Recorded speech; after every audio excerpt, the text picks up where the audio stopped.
Last video we discussed about the exception, definition of the exception, exception handler, as well as the vector table. So in that vector table we just observed like you have the vector address for the various exceptions. And from the vector address you branch to the respective interrupt handlers. This is what we observe. So from this respective address we branch to the reset handler. From this respective vector address you branch to the undefined handler. So it goes on like that way. So what are these branching instructions, different branching instructions that you have? It means branching means basically you just actually move. It's like you move from the move to the respective interrupt handler to service the respective interrupts or exception that is raised. So of course interrupt handler, it is same as the interrupt service routine, or we call it as interrupt routine also. So what do we have? What are the different instruction that you could find there? So one instruction that is one of the popular instruction that is written here is branch address. Okay, so branch address means as it is shown here, this is an undefined exception that you have it. So undefined exception, as we can just see here, the vector address for the undefined exception is 704. You can observe here 704. You branch to the undefined handler. So what instruction that is stored here? The instruction that is stored here is this is branch UND-INSTR. So this is basically the label that you have. So what is this one? This is the starting address. Undefined instruction is the starting address of the ISR. What ISR? Undefined ISR. Undefined handler or ISR, both are same. Okay. So and this is, of course, this is an hexadecimal equivalent code, machine code of the this instruction. Fine. So now what happens here? It will actually branch from this one. That B. What will be stored here? B UND-INSTR.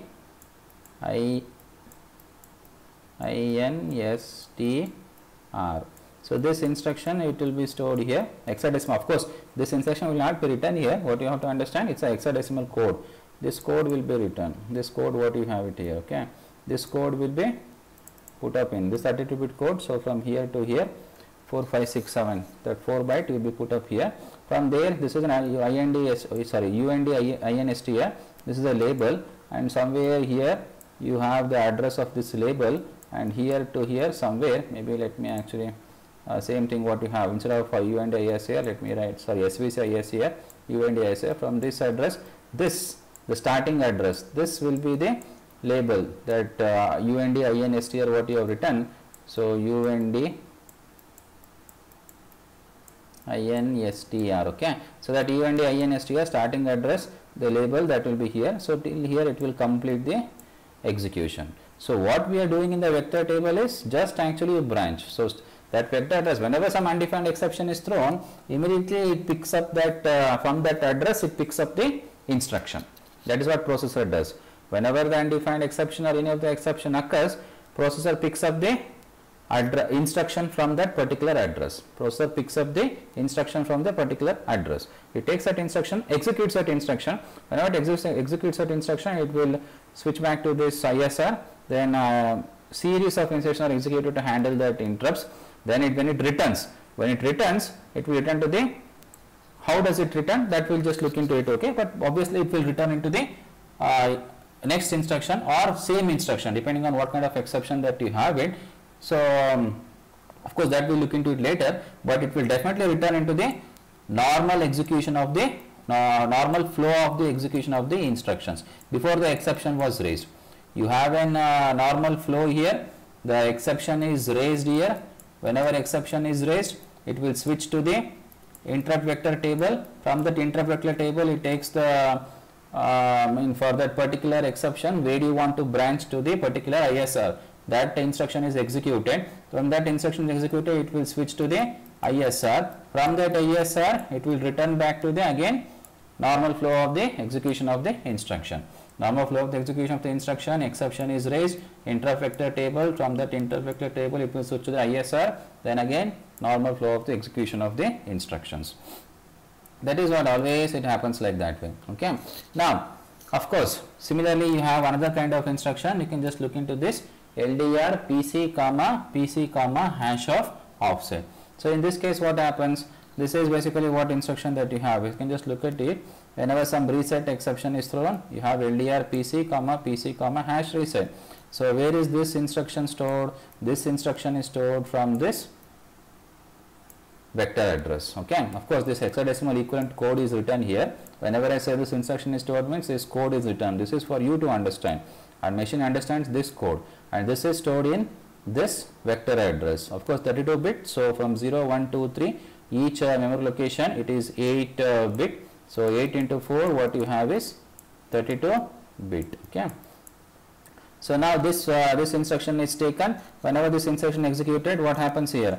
PC is offsetted. So offsetted means PC, of course it could be negative offset or positive offset. Since no minus RAC it is written, so it is plus offset. So PC plus offset. So what is this offset here? In this case it is PC plus reset, isn't it? So PC plus reset, and what is the reset? Is a offset address. So that offset address, it's a starting address what you have it in the interrupt service routine. That points to the interrupt handler, or let me say interrupt routine only. So interrupt routine. So PC plus that one. So what it happens? It will jump. For example, from this reset vector. Now this in this case, let me take this one only. LDR PC comma PC hash reset. That hexadecimal equivalent code is stored here in the reset vector. From that one, LDR PC comma hash reset. This hash reset somewhere. Okay, where is that reset? Okay, here. So this starting address is there here. So now it will point here, executes these instructions. This is what we call ISR, and then it will return to the, after execution of this instruction, it will return to the normal flow of the execution of the instruction. This is ISR, and this is normal. Whatever before the exception was raised, where it was written. So it is similar to what you call. You are studying for the examination, you receive a call, you answer that call. After you answer that call, what do? You have to come back. You have to come back to the previous thing what you were doing before you answered the call. What were you doing before you answered the call? You were studying. So you have to return back and you start to study for the examination. So that is how you return back to the normal execution of the instructions where you had stopped before entering into before entering into exception. Okay, sorry, after entering into exception. Now that is what you do it here. Similarly, you have various other instructions also, as you can just observe here. LD PC comma PC comma hash software interrupt. These are all basically LDR instruction. What kind of instruction? If you just look into this one, you just observe this. It is pre-indexing without write back. Without write back means PC is not written here. Just actually from this memory location, PC is stored here. Okay. Of course, this is okay. If I just take R0 R1, anyhow, finally actually this is loaded into the PC itself. Okay.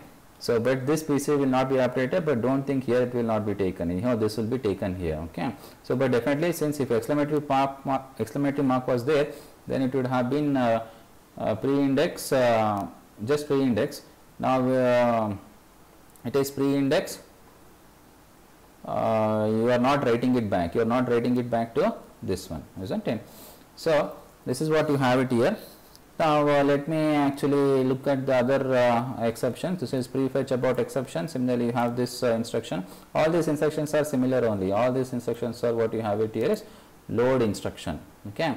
So load instruction. Similarly, actually for other types of exceptions also, data about exception or the IRQ exception, or better we call this one as IRQ interrupt. This is FIQ exception or FIQ interrupt. So you have this load corresponding offset addresses you have here. So what all this is the starting address of the IRQ. When it goes, it is starting address of the IRQ ISR, starting address of the FIQ ISR. These are all the instructions it will branch. You can just observe here all these different vector addresses corresponding load instructions are put here. Load is means you are branching only. Don't actually get confused. No, branching instructions are not given here. Basically, when you load PC with the PC comma hash IRQ, PC is added with the hash IRQ. That memory location you fetch and then put up in the PC. So finally, you are branching into that corresponding the starting address of the IRQ handler. Okay, that is what you do it here, isn't it? PC plus hash of IRQ. From that memory location, PC plus hash of IRQ, whatever it is there, this is hash of IRQ is the starting address of the IRQ handler. So that is a label, that is a label of the similar what we had the undefined instruction as a label of the starting address of the undefined handler. Here also is the IRQ is the label of the starting address of the IRQ handler. So from that one you just take it, add with the PC, from that memory location you just load it into the PC. Okay, that is what you do. So basically PC plus hash IRQ means finally it is loaded to the PC, that content whatever it is there, then PC keeps on getting incremented, means from that starting address of the IRQ handler you keep on increment by 4, keep on executing the instruction. So finally you return back to the, you have a return instruction, RET instruction, you return back. So that, okay, what do we do with the return and all those things, we should just look into it later. But one thing what you have to understand is that what kind of instructions that you have it here, as was written here, you branch to SVC handler or branch to undefined handler. These are the various instructions you have it you in this respective vector addresses. These are all one 32-bit instruction, each is 32-bit instruction. So they are stored in 4 bytes here. Okay. Similarly, you after branch and LDR you have this one also, but rarely it is used here. So move PC comma hash immediate. This is also same only. Instead of loading this offsetted address to the PC, you just actually load the move the immediate value only. This address only you move it to the PC, but it is not used that much. Okay. So majorly this one is used along with this one. Okay. That is how you branch to the respective interrupt handlers or interrupt service routines. So apart from this one, what do you have? This is the exception in the priority levels. So what do you have in the exception in the priority levels? See, priority levels means what happens actually when different priorities are there. See, you can't, when different exceptions are raised at a time. Okay, you need to assign priority. See, for example, you are getting different calls. Okay, you are one call you get, another call you get, you are studying for the examination. You may actually ignore one call, you may take another call depending on priority, because maybe you think that actually that call is of more importance. Okay, so that is how you assign priority. So for example, in this case you just look into it, the highest priority that you have is for the reset exception. The next priority, this is 1. The next priority that you have is for the data abort exception. Third priority you have for the fast interrupt request exception. Similarly, it goes on like that way. As you can just look into this one, software interrupt instruction and the undefined instruction, both are having the same priority, that is 6 and 6. Means what do you mean by that one? Means these two exceptions you can never have at the same time. You can never have at the same time. Usually, and if data abort and the prefetch abort also, they will also not occur. So along with that one, you just observe, maybe in the last video we observed that both software interrupt exception and the undefined instruction exception, both will have only one mode, that is SVC, both have one supervisor mode. That's why the priority is fixed here, means anyhow actually these two instructions, these two exceptions, these two exceptions, they will not occur at the same time. So as you can just observe here, what is this I bit and the F bit? Basically these two are the CPSR. In the CPSR you have one I bit and the F bit. So whenever this I bit is 1 and the F bit is 1, so whenever reset exception occurs, it will disable this I bit. Basically I bit means I bit, disabling the I bit. When you set 1 means you are disabling the I bit. You are disabling the I bit means this I bit is set 1 means disabling the interrupt request. So disabling the IRQ. So whenever F bit is set 1 means you are basically disabling the FIQ, fast interrupt request. Okay, so means these two are disabled, means you can't raise any external interrupts. Whenever reset exception is occurred, it is having the highest priority. So you can't actually raise any of the requests through IRQ pin, or you can't raise through any of the requests through F bit. Those two pins will be disabled, that is interrupt request pin as well as the FIQ pin. In your processor you have FIQ pin and the IRQ pin, both are disabled. So no request is considered, so reset is having the highest exception. You can just observe this one also, data abort is having the second highest priority level. Though many might get confused, why not fast interrupt request? Because it handles the highest priority, so more priority is given. So any of the requests which are having the more priorities, those are considered in the FIQ. But thing is that actually data abort, since it is in the execution stage and data because of the data access memory violations, So this is actually given the second highest priority. It goes to the data interrupt handler, but it will not complete the interrupt handler. It will not, it will just actually go for that one, and then it will do some adjustment with the PC, then it comes back. So, but still this is data abort is having the high priority, and as you can just observe here, only I bit is disabled. All these case you can just observe I bit is disabled. So only a F bit is not disabled, means F bit, that fast interrupt request whatever it is raised, this will be considered. This is very important that you have to observe. See, in the data abort exception, only I bit is disabled, means whatever the IRQ pin, if you are trying to access through IRQ pin, that will not be entertained. But when if you are trying to access through FIQ pin, which means that some priority is there, more priority, so those will be entertained. But even though it is entertained, it will actually leave from the data abort and it will go and access that one. But whenever FIQ exception is being raised, you actually from data abort access violations happen, at that time data abort exception will have the higher precedence. That is what you mean by this one. Of course, this is somewhat confusing is there, but just get it clarified here. Whenever fast interrupt request FIQ exception is being there, some data abort exception is raised here. Since data abort is having the higher priority than the FIQ, definitely it will go there, because see, when it is in the FIQ mode, some data abort happens, means some data access memory violations have happened. You have to resolve that one. Without resolving data access with respect to the FIQ mode, then FIQ mode will not be able to complete the process itself, because when data access memory access violations have happened, means it has to be resolved. So how do you resolve that one? You go back to that one, resolve it and come back. Okay, that is what you do it here. But whenever actually data abort exception is there, it doesn't mean that FIQ will not be entertained. FIQ is still entertained here. That is what you have not disabled the F bit here. That is what you can observe here. Okay, so still data abort is having the second priority, that you keep it in the mind. Reset is having the first priority, data abort is having the second priority, fast interrupt request third priority. This is very important. Just observe here. Maybe let me clear this one. See here.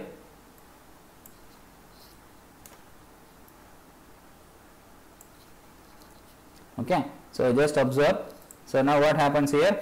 This fast interrupt request, both I bit and the F bit are enabled. So whenever I bit and the F bit are enabled, means you are disabling IRQ and the FIQ request. So both IRQ and the FIQ are disabled. You can just, so fast interrupt request means you are already servicing the FIQ, then that means that actually you don't want to raise it again. Okay, so already servicing that fast interrupt request, means some high priority interrupt is getting serviced. So why do you want to actually raise the another high priority interrupt request? So that is why you disable the F bit. Similarly, actually you enable, so you disable the, so whenever I say that actually you disable the fast interrupt request, means you set this bit to be 1. Okay, how do you actually disable the IRQ pin or the IRQ request, the interrupt request? By enabling the I bit. By enabling the I bit, you are disabling the IRQ the interrupt request pin, whatever request that you get from the IRQ pin. Similarly, actually by enabling, that is by setting F bit to be 1, basically you are disabling the fast interrupt request, that is FIQ. Okay. Similarly, interrupt request, only I bit is disabled, sorry, I bit is enabled. What means whenever I bit is enabled, just keep it in the mind, IRQ is disabled. Okay. So though I might say that I bit is disabled, but you are setting I bit to be 1. Don't get confused here. Just have this one in the mind. Whenever I bit is this is set to 1, means I bit is enabled, but you are disabling the IRQ. Okay, that is request, interrupt request, that IRQ low priority interrupt request is disabled. Okay. So similarly, actually, but F bit is not disabled here. So it is kept here, means the FIQ can be raised here. Okay, the fast interrupt request is definitely allowed. Similarly, actually prefetch abort. What is prefetch abort? Whenever some instruction access, instruction memory access violations happen, that case also your I bit is enabled here. By enabling I bit means you have disabled the interrupt request. Okay. Similarly, F bit is not at all enabled. So means FIQ is not disabled. Okay. So prefetch abort. Similarly, for the prefetch abort, same thing, and software interrupt, same thing, undefined instruction also same thing. So from this one, which one is having the, of course, software interrupt and the undefined instruction both having the lowest priority, and which one is having the highest priority? Reset. Whenever you reset it, means you program just press the reset button or you turn on the system, so that time whenever it is powered up, at that time actually the program, whatever the mode it was earlier, it will switch back to the reset exception. Okay, it will go back to the reset exception, and then thus it will operate in the which mode? If you just observe here, whenever it is in the reset exception, it will be in the supervisor mode here. Okay, it will be in the supervisor mode here. Okay, so that is what we have. So one correction you can just make here, software interrupt exception. Okay, I just made a mistake here. Software interrupt exception, it is SVC mode, and undefined instruction, it is undefined mode. Okay, that correction you just make it. I think I said it here. Whenever you have software interrupt function, okay, just sorry, make this correction.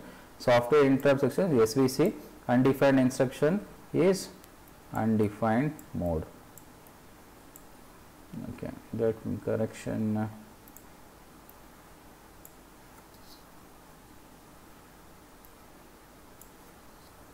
Okay, so kindly make that correction.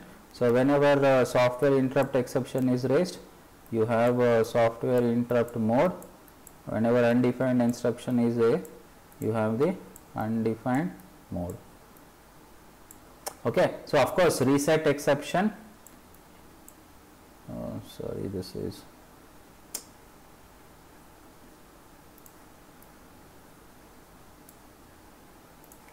SVC, supervisor mode. Software interrupt exception, it is in the supervisor mode. Undefined instruction, it is in the undefined mode. So what do we have here in the reset exception? It is also in SVC mode. Of course,